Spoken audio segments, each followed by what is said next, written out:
Gracias. Primero, como una pequeña introducción, ¿no? Creo que después de las exposiciones de ayer y de hoy del Congreso, creo que es claro que las criptomonedas, que el mundo de los criptoactivos es un mundo que ha venido, digamos, para quedarse. Al menos la tecnología de lo que es el blockchain, de este tipo de transmisión de datos a través de bloques que utilizan la criptología para enviar información de una manera más segura y encriptada. Es un tipo de tecnología que ha venido, digamos, para quedarse y que se va a aplicar en diferentes ámbitos, ¿no? La tecnología de blockchain se aplica no solamente o sea, nació dentro del ámbito de las criptomonedas con el Bitcoin en el año 2009. Sin embargo, su aplicación va más allá de ello, no puede ir a aspectos logísticos, a aspectos del ámbito de la medicina, del diagnóstico, por ejemplo, de pacientes y para mejor, una mejor, digamos, aplicar una mejor sistematización de la información. En el ámbito de las criptomonedas, quería comentarles, bueno, que hacia enero de este año, el número de usuarios, ¿no? De criptomonedas se ha visto incrementado, ¿no? Ya por primera vez se traspasó el número de usuarios de criptomonedas, pasó a los 100 millones de usuarios, y a la fecha, al día de hoy, ¿de cuánto hablamos del monto global del mercado de criptomonedas? Es un monto que es bastante complicado de leer inclusive, ¿no? Porque estamos hablando de 2.342 mil millones de dólares, ¿no? Entonces estamos hablando de un mercado bastante amplio que, para mejor referencia, en marzo de este año, el porcentaje o el monto de negociación de mercado de criptomonedas ascendía a 500 mil millones. Hoy estamos hablando de casi 4 veces ese monto. Ahora, en el ámbito de la cotización, yo recuerdo que la primera vez que revisé el tema de criptomonedas y de Bitcoin como parte de una consulta académica, la verdad que para mí era un idioma totalmente distinto, era un tema totalmente desconocido, y la cotización en ese momento, que era más o menos, me parece que es marzo del 2018, era de $12.000 por cada criptomoneda, por cada Bitcoin. Podemos ver acá en este cuadro cómo ha ido un poco variando a ciertas fechas, ¿no? Al cierre de 2017, que fue el primer boom del Bitcoin, el valor de cierre de esta moneda fue de $20.000. Luego, en marzo de 2019 tenemos un pequeño, digamos, bajón, el 4 de marzo de $4.000.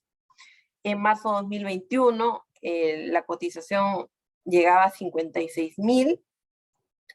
Luego en junio bajó a 31.000, y en diciembre, a esta fecha, estamos en $63.000 por cada Bitcoin. La fuente es Google Finance.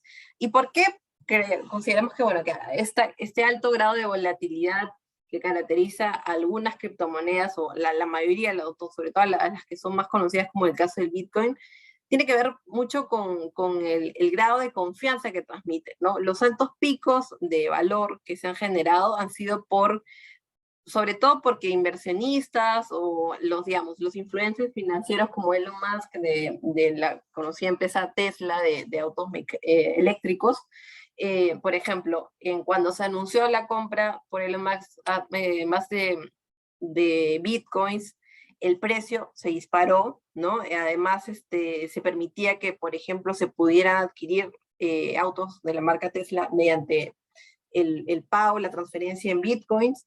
Además, algunos medios de pago como PayPal y otras entidades financieras comenzaron a aceptar como medio de compra, medio de pago a las criptomonedas, en especial al Bitcoin, entonces el valor subió. ¿En qué casos, por ejemplo, últimamente el valor, digamos, disminuyó? El propio Elon Musk, cuando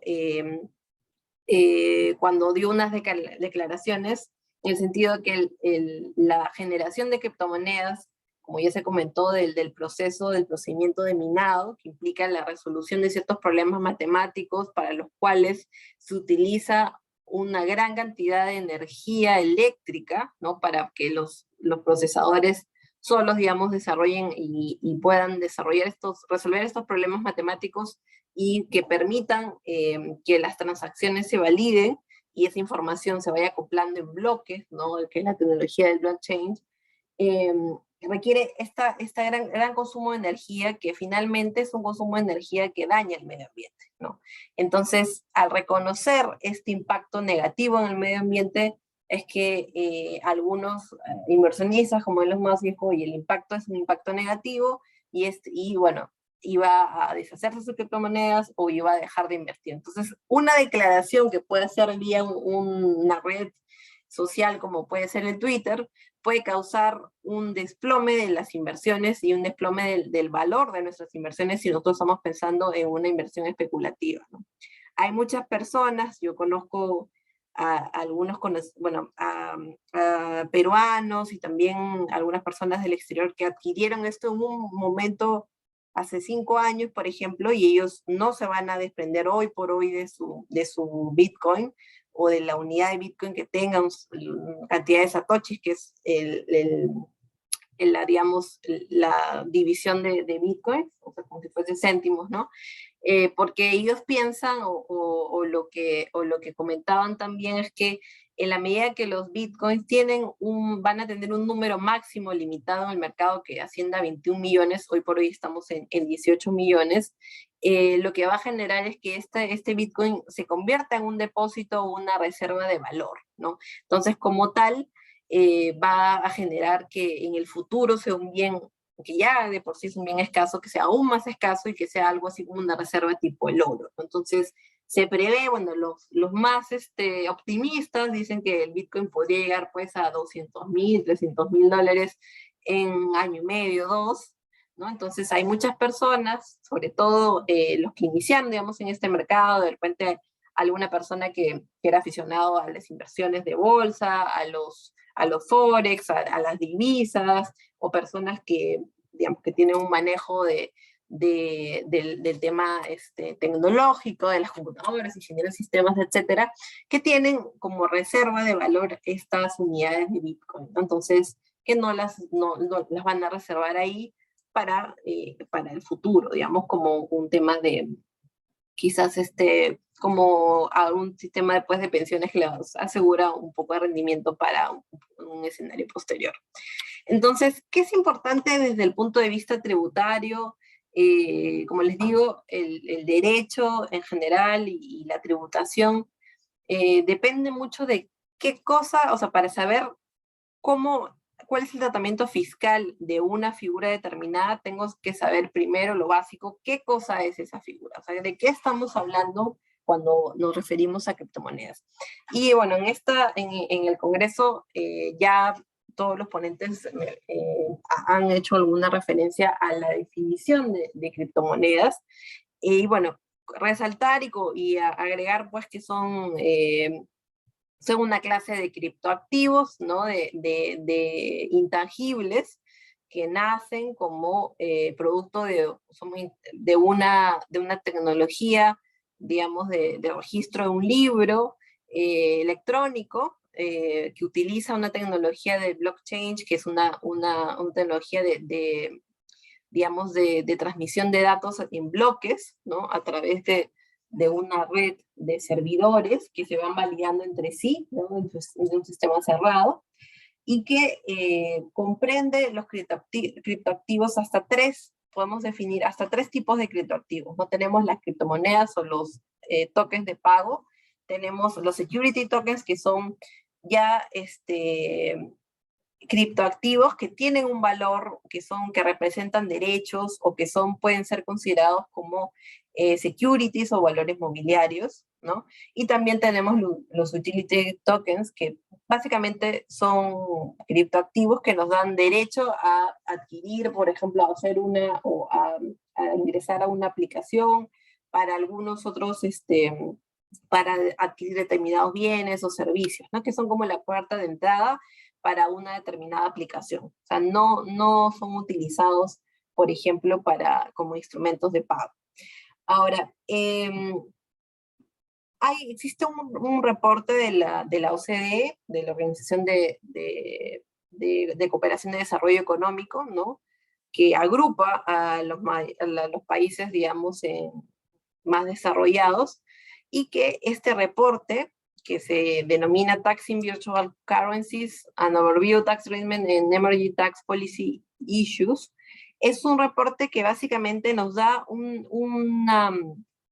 pantallazo de cuál es el tratamiento fiscal que aplican los países, no solamente los países que conforman la OCDE, sino también otras jurisdicciones, ¿no?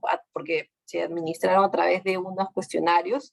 Hay países de la región, las referencias que se hacen en este reporte incluyen a países de nuestra región como Argentina, Chile, Colombia, Bolivia, Ecuador, Perú, ¿no? En el caso de Perú, sí, a través del Ministerio de Finanzas, de Economía y Finanzas, sí respondió un cuestionario sobre el tratamiento fiscal, o si existía o no un tratamiento fiscal aplicable. Como vamos a ver más adelante, en el Perú no tenemos un tratamiento fiscal específico para el caso de criptomonedas.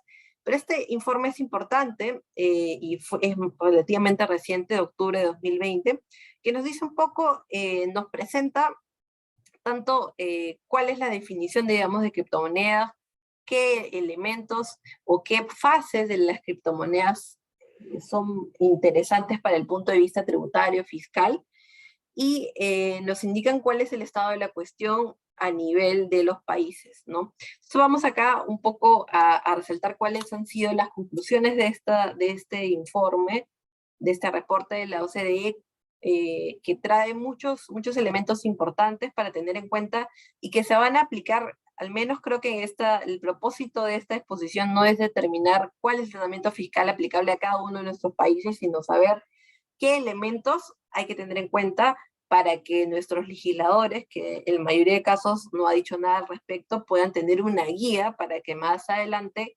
establezcan ciertos parámetros y los inversionistas o todas las personas involucradas puedan tener seguridad jurídica. Lo importante es saber a qué me atengo cuando estoy invirtiendo en criptomonedas, ¿no? Si me van a afectar en un impuesto, si voy a pagar impuesto a la renta, impuesto a las ganancias, o si voy a pagar impuesto al valor agregado, o el IVA, o el IGB, de la forma en que se llame en sus países, ¿no? Entonces, es importante tener en cuenta que no hay una definición, la mayoría de países no cuenta una definición legal o regulatoria o financiera de las criptomonedas, una definición oficial. Hay ciertos esbozos de qué se considera una criptomoneda para efectos contables, ¿no? Para efectos contables, si bien no existe una definición estricta, específica, sí se pueden utilizar ciertos elementos, ¿no? Generales, que como por ejemplo, que las criptomonedas son activos intangibles, distintos al goodwill o al mayor valor o al valor de una empresa, ¿no?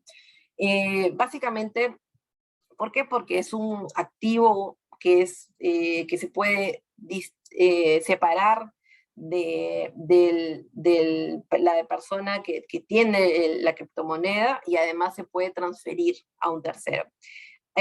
También no se considera un activo financiero. ¿Por qué? Porque su propia tenencia no está asociada a un derecho para obtener cash en el futuro, o a un derecho para tener un crédito, por ejemplo, no. O sea, tampoco es cash, tampoco es dinero, de acuerdo al punto de vista contable, porque al menos hoy, digamos a la fecha, no, el uso de las criptomonedas todavía no implica un reconocimiento totalmente aceptado de que sirve para intercambiar bienes, o para pagar servicios, o para comprar un bien.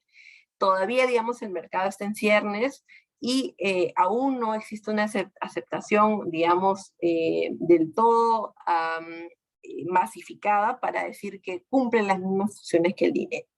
Ahora, es cierto que en algunos casos, si yo, por ejemplo, constituyo una compañía para poder comprar y vender criptomonedas, Ethereum, para comprar bitcoins o algún tipo de criptomoneda, esas criptomonedas que yo transo habitualmente en el mercado, para mí, en mi contabilidad, van a ser inventarios, es decir, van a ser como una especie de mercancía, y sí las voy a tener que contabilizar como tal, ¿no? Porque mi giro de negocio es precisamente la compra y venta de criptomonedas.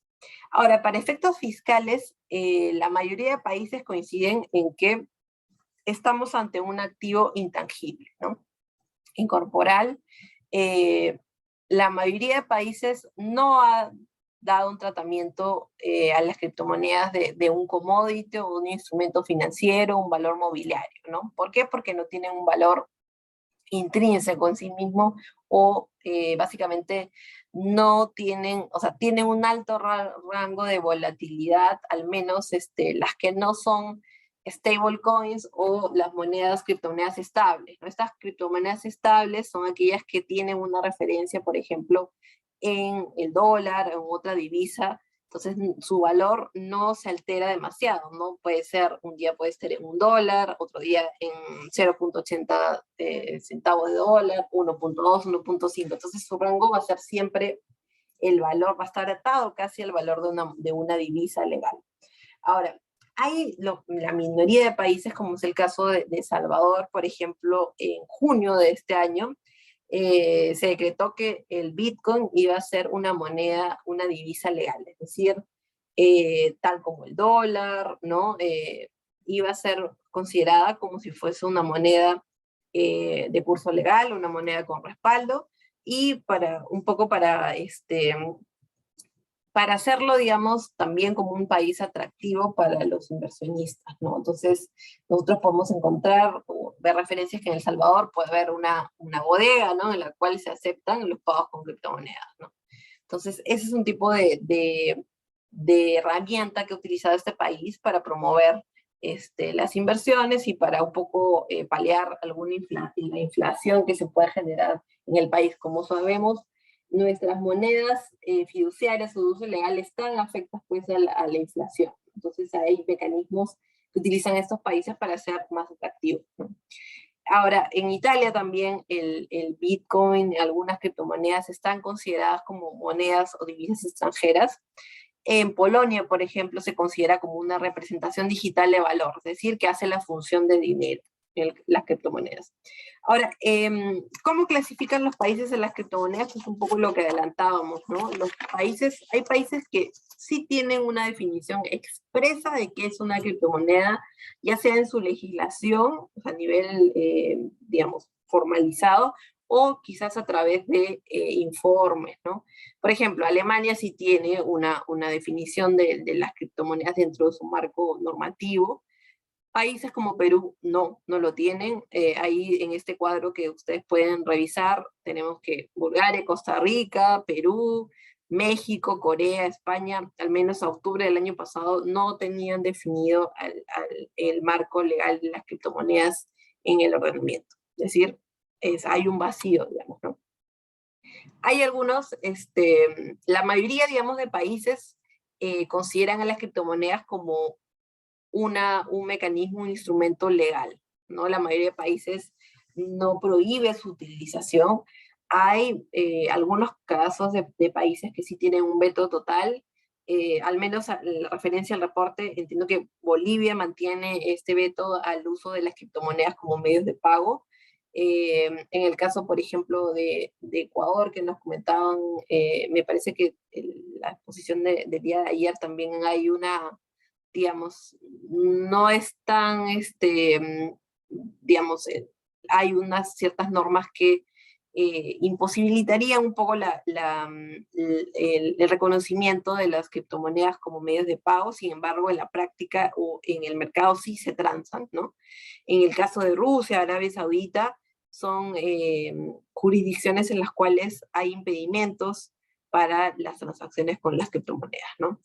Lo que sí es un consenso prácticamente que las criptomonedas no son monedas legales o fiduciarias, es decir, no tienen un valor intrínseco. En Ecuador no es regulado, no es legal, nos comentan, gracias. Sí, entonces no hay un valor intrínseco de la moneda, ¿no? No representan, hoy por hoy al menos, no existe una representación de valor, no se considera un depósito de valor, sobre todo por su alta volatilidad, ¿no? Aquí la exposición nos vamos a referir a las criptomonedas, digamos, usuales, ¿no? No a las criptomonedas que tienen respaldo estatal. Incluso hay criptomonedas que van a ser emitidas, por ejemplo, por bancos centrales de reserva. O sea, lo que se pretende en el futuro es eliminar, digamos, el uso de moneda, papel o metal por el uso de criptomonedas, pero ya con un respaldo estatal. Al menos hoy por hoy, las criptomonedas en su sentido natural no tienen un respaldo estatal, no son emitidas por un banco central, no hay una reserva de oro, de divisas, de commodities asociadas a las criptomonedas, ¿no? La criptomoneda no cumple todas las funciones hoy por hoy del dinero, ¿no? No es una unidad de cuenta, no es una unidad de medida de valor para un bien o un servicio, en relación con el medio si es un medio aceptado para el intercambio de bienes y servicios, allí podemos decir que sí, bueno, hay muchos casos en los cuales se utilizan las criptomonedas como medio para compra de bienes o pago de servicios. Es más, por ejemplo, hay una aplicación que se llama, si no me equivoco, CoinMap, en el cual te dice por cada país cuántos establecimientos aceptan criptomonedas o bitcoins, sobre todo para el pago de bienes y servicios. Yo recuerdo que hace un par de años eran 60, digamos, establecimientos en el Perú, sobre todo en Lima, Cusco, ¿no? En el cual se aceptaba, por ejemplo, ir al dentista y pagarle con unidades de Bitcoin, o de una agencia de viajes también se puede utilizar, ¿no? Para hacer el pago con estas criptomonedas. Entonces, a medida que transcurra el tiempo y haya más confianza en criptomonedas, yo creo que esta definición de que las criptomonedas no son dinero podría cambiar, ¿no? Porque ya podría ser considerada tener las características de unidad de cuenta, por ejemplo, reserva de valor, y ser considerada como medio de cambio, que son las tres funciones principales del dinero. Hoy por hoy no podemos decir que las criptomonedas son dinero. ¿Por qué es relevante hacer toda esta discusión, comentar si es que es dinero o no es dinero? ¿Por qué? Porque cuando se hacen operaciones con criptomonedas, para saber si es que hay un impacto tributario, yo tengo que saber cuál es la naturaleza económica, la naturaleza legal de esa operación. Yo tengo que saber qué cosa estoy vendiendo, qué cosa estoy comprando, qué cosa estoy minando, ¿no? Que tiene que ver con la creación de la criptomoneda. Entonces, es importante reconocer que no todos los países tienen un tratamiento tributario definido, ¿no? Hay muchos países que, bueno, han adecuado sus normas ya existentes a las criptomonedas. Hay pocos países que tienen una regulación expresa, y la mayoría de países estamos en un limbo, ¿no? No sabemos si es que cuál va a ser el tratamiento tributario que va a aplicar, si puedo utilizar las herramientas actuales que están en nuestras leyes o no. En ese cuadro vamos a ver que hay muchos países, digamos, de los países consultados, al menos el PEITE significa el Personal Income Tax o impuesto a la renta de personas naturales o personas físicas. Por ejemplo, en este caso son 30 países de los encuestados que sí tienen un tratamiento tributario específico para el caso de personas naturales. Tenemos que más o menos un poco 16 países no lo tienen y otros no respondieron, que son más o menos unos 8 países. Entonces, es muy disímil, digamos, el tratamiento tributario que corresponde a cada país. Pero, ¿qué impuestos están involucrados en estos casos? Tenemos el impuesto a la renta o impuesto a las ganancias, ¿no? Es el impuesto que va a gravar estas diferencias, esa rentabilidad que yo puedo obtener tanto cuando mino una criptomoneda o cuando la intercambio, cuando la vendo o la intercambio por otros bienes o servicios. Otro tributo involucrado es el impuesto al valor agregado o el IVA, ¿no?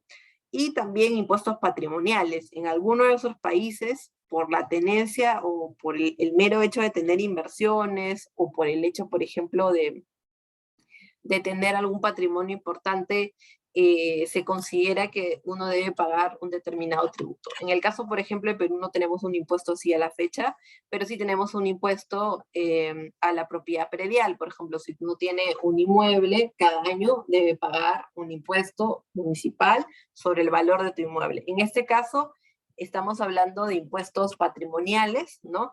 Que la pregunta que es, si esta persona tiene una criptomoneda, esa criptomoneda, el valor de la criptomoneda a fin de año, por ejemplo, debe considerarse para su impuesto patrimonial, sí o no, ese es uno de los supuestos, o si, por ejemplo, perdón, debe ser considerado o no para un impuesto eventual a la herencia, ¿no? Entonces, hay actividades que son relevantes para efectos tributarios, como por ejemplo, la creación, ¿no? La creación de la criptomoneda o el minado o el poner a disposición estos ordenadores para que se generen, para que me emitan a mí criptomonedas. Esa operación, esa ganancia que yo obtengo por poner a disposición un ordenador, utilizar muchísima energía, digamos, eléctrica para estos efectos y que me den esa compensación, ¿está grabado con un impuesto, con impuesto a la renta, con impuesto al valor agregado o no? También el otro elemento natural, digamos, para ver si es que hay un efecto tributario o no, es la enajenación, es decir, la venta, la transferencia de criptomonedas. Yo puedo transferir una criptomoneda para conseguir dinero, dólares, soles, pesos, ¿no? Pero también puedo transferir una criptomoneda por otra, ¿no? Yo puedo adquirir, por ejemplo, Ethereum por Bitcoins o viceversa, ¿no? Entonces también puedo hacer ello y finalmente puedo intercambiar, puedo, como les decía, esos establecimientos que aceptan pagos en criptomonedas, podría comprar una casa, que es el caso de un informe reciente de la administración uruguaya, en la cual una persona compró una casa mediante el pago en criptomonedas. Entonces, esas operaciones están o no grabadas con impuestos en nuestros países. Y bueno, finalmente también hay servicios conexos, ¿no? Los servicios, por ejemplo, de los wallets o los servicios de monederos electrónicos, los que son intermediadores, todas estas páginas como Kraken, eh, Coinbase, Local, eh, o sea, las páginas, las plataformas que nos permiten intercambiar, o los llamados exchange, ¿no? Ya sea que cuentan pues con intermediadores que cobran comisiones por cada operación. Entonces, estas operaciones deben estar afectas a impuestos o no, cómo se graban, ese es un tema, digamos, que está en algunos casos bastante claro, en otros todavía existe cierta incertidumbre, ¿no? El primer elemento quizás a determinar es qué pasa con la creación de las criptomonedas y cuál es el régimen impositivo que se está optando a nivel mundial, ¿no? Si, por ejemplo, yo tengo una computadora, como nos comentaba Israel en la exposición anterior, ¿no? Que él pone su ordenador, trabaja solo, ¿no? Está todo el día esa computadora destinada a minar Ethereum, ¿no? Y tras cierto desarrollo de aplicaciones, el desarrollo de problemas matemáticos, recibe de repente al final del día, al final del mes, una fracción de Ethereum. Esta renta, este Ethereum que recibe va a estar afecto o no a impuestos, ¿no? Esto va a depender del tratamiento tributario que le asigne cada país, ¿no? Por ejemplo, hay muchos países que consideran que el recibir una criptomoneda por el ejercicio del minado o esta puesta a disposición de ordenadores para el desarrollo de problemas matemáticos, que es la forma convencional de adquirir una criptomoneda, ¿no? Porque ahora tenemos también el proof of stake, es decir, tú ya no desarrollas problemas matemáticos, sino simplemente adquieres una participación o compras una criptomoneda para poder validar las transacciones que se realizan en el marco de una red de criptomonedas en específico, es decir, ya no tienes que destinar grandes cantidades de energía para minar criptomonedas. Y muchos países han considerado que esta operación es una operación afecta impuestos, ya sea si lo realiza una empresa, ¿no? O si lo realiza una persona natural con su ordenador. Entre estos países encontramos a Estados Unidos, al Reino Unido, a Finlandia, Noruega, ¿no? Básicamente, ¿cómo estaría, digamos, afecto esta operación? Es que cuando yo realizo el minado y recibo criptomonedas a cambio, yo debo considerar que he ganado algo, tengo una renta por el valor de mercado de esa criptomoneda el día en que me la entregan, ¿no? Si, por ejemplo, yo he minado bitcoins y hoy me entrega una criptomoneda, un bitcoin en recompensa por ese minado, yo tendría que considerar en mi impuesto para efectos de mi impuesto a la renta, la suma de $63,000, que es lo que vale un bitcoin al día de hoy. Esa es mi renta. A pesar de que mañana el bitcoin caiga, no. Yo tengo que considerar renta la fecha, en la valorización al momento en que recibí la criptomoneda, ¿no? Ese es un poco el tratamiento tributario de los países que, como les digo, en el caso de España, de Inglaterra, de Estados Unidos, aplican esa imposición para el minado de bitcoins y otras criptomonedas. Hay otros países que más bien dicen no, el primer acto grabado no va a ser la obtención vía minado, sino cuando tú ya vendes la criptomoneda que has adquirido. Entonces, el primer acto grabado sería ya la venta. En esos casos tenemos a Croacia, República Checa, Dinamarca, Francia, Polonia, Lituania, entre esos países. Y bueno, y hay otros países que dicen, no, bueno, va a depender. Si tú te dedicas a esa actividad de manera como negocio, desde el momento uno te grabo, es decir, desde que tú obtienes criptomonedas por minado. Desde ese momento te vamos a grabar. Y si no te dedicas habitualmente a ello, bueno, el minado no está grabado, pero sí cuando tú vendas eso que recibiste como recompensa por minar las criptomonedas. Ahora, ¿qué interrogantes nos quedan aquí? Y que son las que se presentan, por ejemplo, en el Perú, ¿no? ¿Cuándo yo considero que el minado es una actividad comercial o empresarial?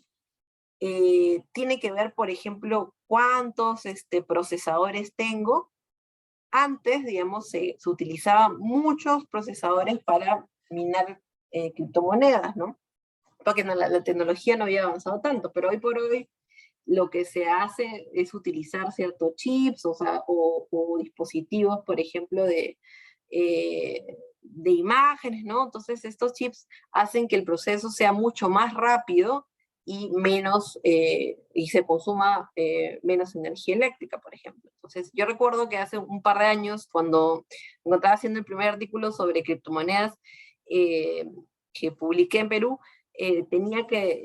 recuerdo que había una persona, un amigo de mi hermano, que él se dedicaba pues al minado de criptomonedas y nos comentaba que él gastaba más o menos 7,000 soles mensuales en electricidad, que para un tipo de cambio, digamos, a 3.5 eran como, para que tengan una idea, ¿no? De $2,000 mensuales en energía eléctrica por 7 computadoras que trabajaban todo el día y noche para minar criptomonedas. Entonces, hay un gran consumo, digamos, de energía, o existía un consumo alto de energía eléctrica, y hay ciertos elementos pues que nos podrían decir, bueno, esta persona, a pesar de que es una persona natural o es una empresa, ¿podría ya considerarse como un empresario para estos efectos? Y si es así, yo lo tendría que grabar como si fuese una empresa. Para ejemplo, en Perú, la empresa está grabada con una tasa del 29.5%. En cambio, una persona natural como nosotros, por una actividad, por el desarrollo de un oficio, de una profesión, etcétera, podría estar, digamos, sujeto a una tasa que va desde 8 hasta 30%, una escala progresiva. Entonces, la tributación es diferente, como vemos, si es que hablamos de una actividad a título personal o una actividad empresarial. Entonces, no hay criterios muy claros. En los países se habla, por ejemplo, de términos como a modesta escala, pero ¿qué es modesta escala? Hay un mínimo, hay un tope, ¿no? O, por ejemplo, un minado para inversión especulativa. Si yo compro y vendo criptomonedas, se va a presumir que yo soy un empresario, ¿no? Si es una operación habitual, si no es solo un hobby, ¿no? Como dicen en Singapur, o hay que ver hechos y circunstancias como es la legislación que se opta en Hong Kong. Entonces, es importante que en nuestros países, digamos, si es que se quiere, si se quiere delimitar o si se quiere, en todo caso, normar esta actividad del minado, se tenga en cuenta pues estos criterios para saber a qué nos atenemos, ¿no? Cuando nos dedicamos a este tipo de actividades.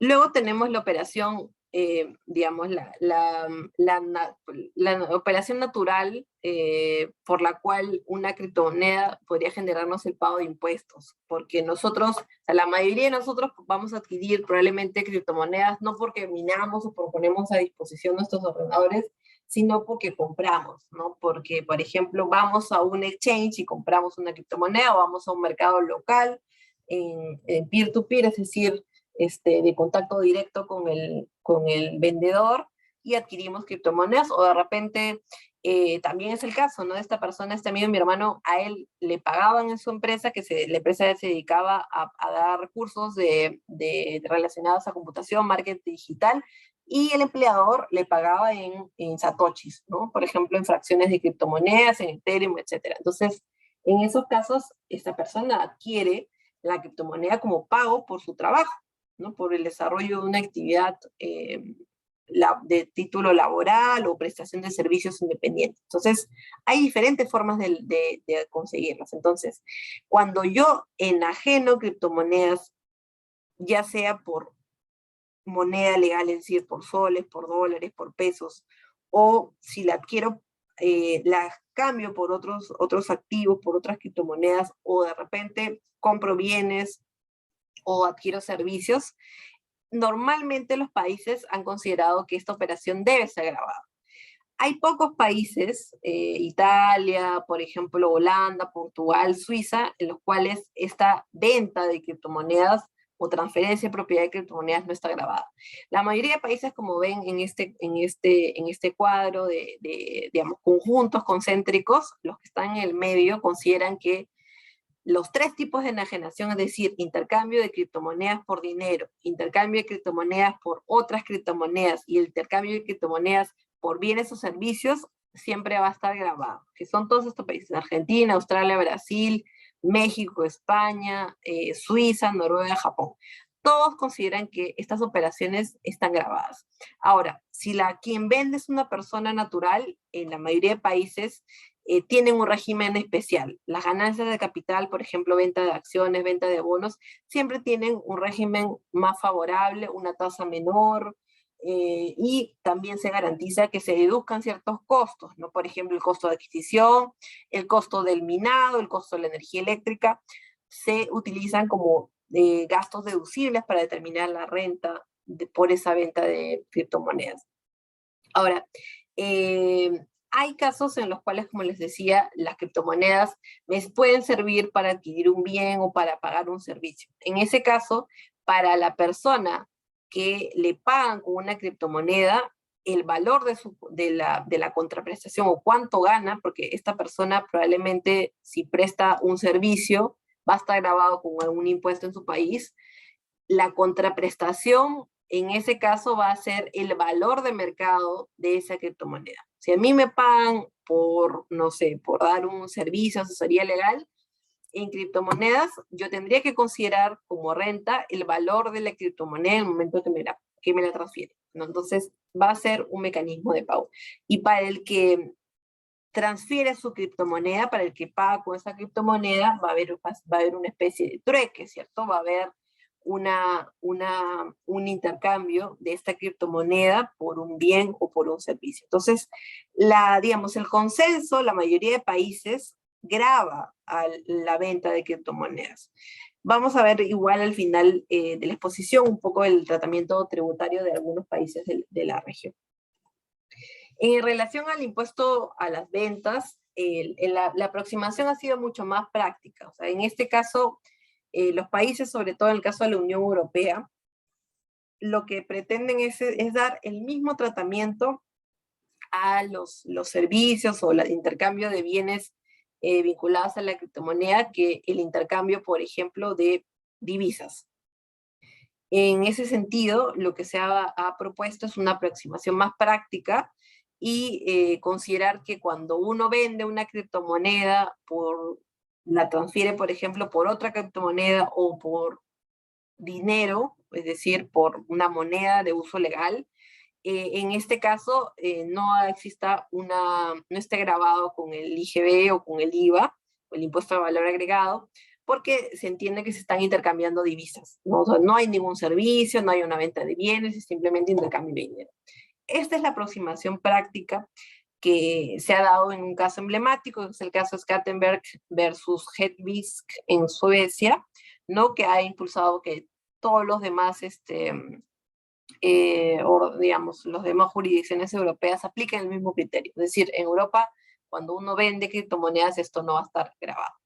Entonces, el intercambio, en tal sentido de criptomonedas por criptomonedas o por monedas de uso legal, no van a estar afectos al IGB. En la Unión Europea también, en relación al minado de criptomonedas, muchos países, la mayoría, lo consideran fuera del ámbito de aplicación del IVA o están exentos también. Y el solo uso de adquirir criptomonedas para bienes o servicios tampoco está grabado, ¿no?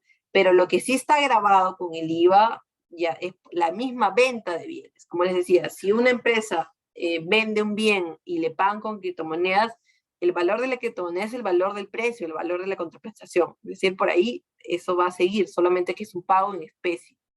Ahora, los servicios de intermediación, las plataformas, en la mayoría de países sí siempre van a estar afectos al IVA o al impuesto al valor agregado.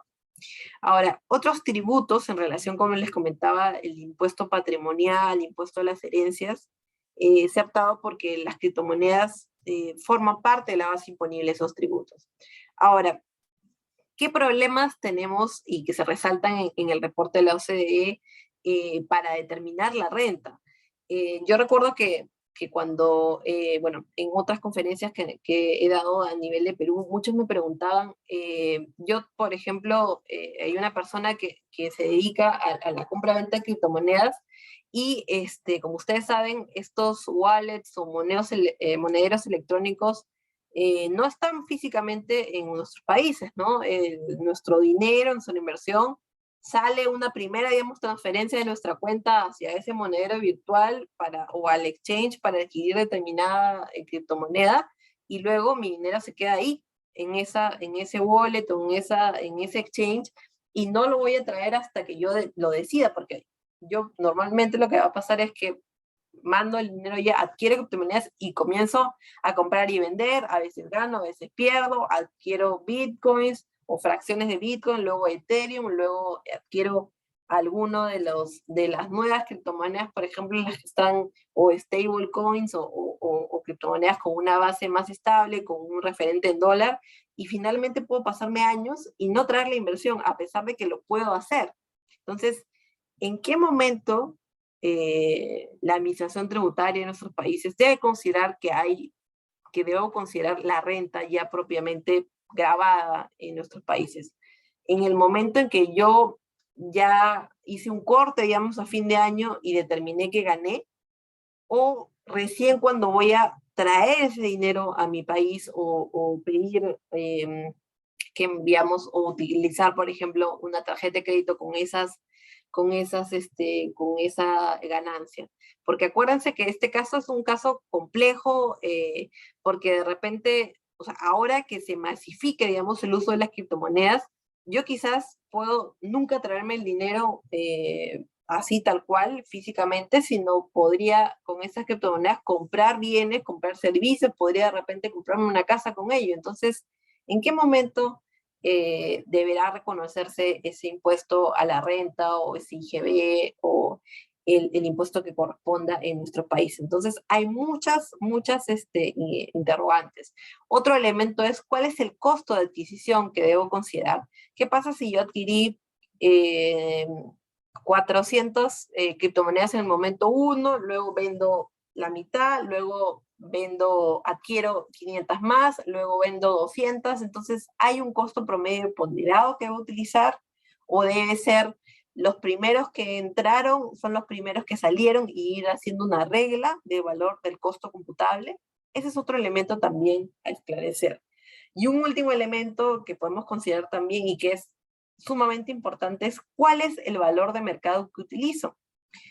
¿Qué pasa si es que yo mino criptomonedas y está grabada esa operación en mi país? Los valores pueden variar de acuerdo a cada plataforma, a cada exchange. O sea, una puede decirme 62.000, En la otra, no sé, en Forex, en Google Finance me puede decir que cuesta 65 y en Coinbase de repente me dicen 70.000. Entonces, ¿qué valor utilizo para determinar mi ganancia? Ese también es otro elemento importante a determinar. En algunos países se ha dicho, bueno, como prueba de la valorización, tú puedes traerme la referencia de algún exchange o de alguna página que es confiable, por ejemplo, Yahoo Finance o Google Finance. Entonces, de esa página, sí, yo confío que ese es el valor. Entonces, como ven, hay muchos elementos que están todavía inciertos, ¿no? Y bueno, un poquito para hablarles del ámbito de Perú, nosotros no tenemos una definición legal de qué son las criptomonedas, ¿no? Ese es el primer gran problema que creo que tienen la mayoría de países en nuestra región, ¿no? No podemos considerarlo bajo las normas vigentes, no es moneda legal, no es dinero electrónico porque no tiene un respaldo estatal, no son instrumentos o medios de pago porque hay una ley de instrumentos de medio de pago, a pesar de que en la práctica sí se utilizan como medios de pago. No son commodities, ya no es soya, no es oro, no es ningún metal, mineral, no. No son títulos, valores o valores mobiliarios, es decir, no son bonos, no son acciones, por ejemplo, tenemos una ley que dice qué son valores mobiliarios. Tampoco son instrumentos o activos financieros, o sea, no dan derecho al cobro de ningún crédito, de nada. Y lo único que nos queda, desde el punto de vista de Perú, es un bien mueble, según nuestro Código Civil. O sea, es un activo intangible. Entonces, como tal, nosotros podríamos tratar de buscar cuál sería más o menos el tratamiento tributario de cada actividad, ¿no? Por ejemplo, en el minado, yo sostengo que, por ejemplo, el minado para una persona natural puede ser considerada como la renta proveniente del ejercicio de una profesión o de un oficio, ¿no? Yo utilizo cierta conocimiento, digamos, tecnológico para hacer el minado y a mí me pagan o me dan una retribución en criptomonedas. Para mí, esa podría ser una renta del trabajo que puede tener un impuesto desde 8 al 30%, un impuesto escalonado, progresivo, acumulativo.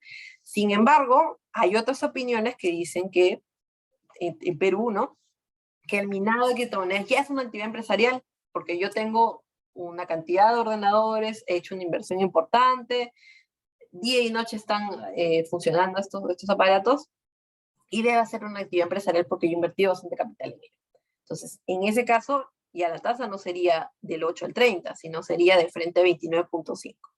Entonces, no hay una posición de la SUNAT, que es la Administración Tributaria Peruana, al respecto. En el caso de una empresa es mucho más fácil. La empresa, quizás al igual que todos los países que estamos hablando, siempre están grabados por cualquier tipo de renta, hasta por donaciones, ¿no? Entonces, siempre van a estar afectas, ya sea que la renta venga del Perú o venga del exterior. Nosotros tenemos en Perú un impuesto de la renta mundial, es decir, una empresa peruana o un peruano va a estar grabado por las rentas que obtenga en Perú y en el mundo. En el caso, por ejemplo, de Uruguay, no es así. En el Uruguay solamente se graban en dicho país con las rentas uruguayas, ¿no? En el caso del IGB, hay una ausencia también de pronunciamiento, pero creo que en el IGB, en el minado al menos, no debe estar grabado porque no tienes una operación con alguien, es una operación con un sistema, que digamos, una entelequia, ¿no? Y en la cual no hay una relación entre pares y que no justificaría la aplicación de un impuesto de un IGB, ¿no? Finalmente, en la enajenación o en la venta de criptomonedas desde el punto de vista peruano, como las criptomonedas no son valores mobiliarios, no son bonos, no son acciones, una persona natural que transfiera esas criptomonedas no va a estar grabado con impuesto a la renta. El problema es hasta qué punto, como les decía, si somos una persona natural que no se dedica habitualmente a ello, o en qué momento nos convertimos en empresarios, en compradores y vendedores de criptomonedas. Ese es el punto de quiebre, porque si ya me convierto en un generador de renta empresarial, ya tengo que grabar, me tienen que aplicar impuesto a la renta, y ahí tenemos el problema de en qué momento me van a grabar, cuando yo traiga la plata al Perú, cuando exija los fondos, pero qué pasa si compro, vendo otras criptomonedas los dejo en la nube, en el wallet, o si no, de repente me compro una tarjeta me dan una tarjeta de crédito y lo utilizo en el exterior, ¿no? Entonces ahí hay ciertos elementos inciertos a la fecha, ¿no? En el caso del IGB, la venta de estos bienes intangibles no está grabado en ningún caso con el IGB, ¿no? Compra-venta, cripto por monedas legal, como ya les había comentado, no hay en el caso de las personas naturales no va a haber una renta. En cambio, cuando uno intercambia la criptomoneda por un bien o servicio, ahí sí se va a considerar una permuta de bienes, ¿no? Entonces, porque hoy por hoy no es una moneda legal, es un bien intangible, no es como si yo intercambiara un departamento por un carro, ¿no? En ese caso va a haber un gravamen, un impuesto a la renta en el Perú. Y bueno, finalmente lo que les comentaba un poco de las experiencias de la región, ¿no? En Chile tenemos informes que datan desde el 2018, inclusive 2 informes del 2021, en el cual se reconoce que la ganancia por la venta de criptomonedas es una ganancia afecta al impuesto a la renta chileno, tanto para las personas naturales como que tienen el impuesto a la renta global, como para las empresas que tienen un impuesto a la renta de primera categoría. Asimismo, se reconoce que no están afectos al IVA, porque no, el IVA de chileno, digamos, no grava la venta de intangibles. En el caso de Uruguay, por ejemplo, existe un informe reciente de la Administración Tributaria Uruguaya en el cual se considera que una persona que paga un inmueble o compra un inmueble y para ello utiliza una criptomoneda, esa operación es una permuta y esa permuta está afecta al impuesto a la renta. No obstante, existe un proyecto de ley de este año que va a ser discutido y en el cual lo que se pretende es decir que las criptomonedas tienen el tratamiento tributario de una divisa o de una moneda extranjera, con lo cual arreglan el tema o el problema y simplemente las operaciones con criptomonedas no van a generar impuesto a la renta porque es como si intercambiaras dólares con pesos. Entonces, no va a haber impuesto a la renta, no va a haber IGB. Sin embargo, sí van a tener obligaciones de reporte. Entonces, esto todavía está en veremos, como les digo, es un proyecto. En el caso de Ecuador, como comentaban las exposiciones de ayer, no se ha definido un tratamiento tributario ni financiero, contablemente calificaría como un activo intangible, pero entiendo que las operaciones de intercambio de bienes y servicios por criptomonedas no están avaladas, digamos, reconocidas como efectos, no tienen la función de medio de intercambio de pago. En el caso de Bolivia entiendo que se prohíbe, se mantiene la prohibición de utilizarla como medio de pago, con lo cual al no ser, digamos, del todo un mecanismo habitual, legal, pues tampoco se prevé cuál es el tratamiento tributario, ¿no?, aplicable. Entonces, en resumen, como vemos, la tributación, la regulación en general es bastante incierta en nuestros países. Hay avances como por ejemplo en Argentina, que si bien se graba, además hay que presentar información financiera, o sea, se incluyen ciertas obligaciones de reporte, ¿no?, de los titulares de cuáles son las criptomonedas que se tienen, cuáles son los saldos que se manejan, y creo que lo importante va a ser en el futuro que nuestras administraciones tributarias nos den, o los legisladores fiscales nos den cierta seguridad, ¿no?, para poder saber a qué tenernos, a qué invertir, porque obviamente cuando nosotros incluimos el impacto tributario, la inversión ya no genera la misma rentabilidad deseada. Entonces es importante tener claro cuáles son las implicancias fiscales de nuestras inversiones y que también la administración tributaria tenga ciertas acciones de publicidad, ¿no? Por ejemplo, que expresamente exista un sitio virtual en el cual podemos atender a preguntas y respuestas, como lo tienen las administraciones españolas, la Administración Tributaria de Estados Unidos. Tiene una página de internet específico para los inversionistas, sean empresas, sean personas naturales. Así también lo que va a ser relevante es que las administraciones tributarias se puedan capacitar, saber de qué estamos hablando, porque si nosotros no sabemos cuál es la naturaleza de las cosas, la administración tributaria no va a ser, digamos, efectiva ni en la recaudación, ni en la promoción de este tipo de inversiones, ¿no? Que al parecer va a seguir en el futuro. Y bueno, eso sería todo por mi parte. Nuevamente les agradezco el CIDE, a ustedes, a los que se han quedado hasta ahora, y les agradezco también por todo lo que he podido aprender y las experiencias que puedo haber obtenido de sus participaciones, de los ponentes, de las intervenciones. Muchas gracias y quedo atenta a alguna pregunta que tuviesen a bien hacer.